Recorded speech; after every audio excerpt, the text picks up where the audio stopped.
इमरान खान को कब गिरफ्तार कर रहे हैं? उनके खिलाफ उनकी नाजायज बेटी का भी केस है। इमरान खान के बाप को भी कोई इमरान खान का नवाज शरीफ का बाप भी गिरफ्तार नहीं कर सकता। बस करें यार, ऐसा क्या करें? आप वो बात करें जो करने वाली हो, आप वो बात क्यों करें? नहीं, no, because he is talking something, so we have to. अच्छा, दिखाएं मुझे मीडिया का card. Please take him away. दिखे मुझे, दिखाएं मुझे मीडिया का कार्ड। आप कौन है? मुझे बताएं, मुझे बताएं, मुझे बताएं अपना मीडिया का कार्ड।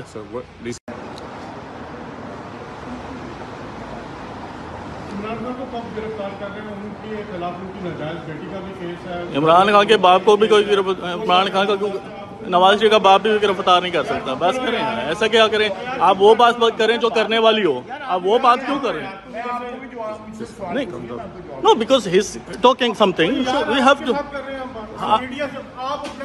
अच्छा, दिखाएं मुझे मीडिया का card. Please take him away. दिखे मुझे, दिखाएं मुझे मीडिया का कार्ड। आप कौन है? मुझे बताएं, मुझे बताएं, मुझे बताएं अपना मीडिया का कार्ड।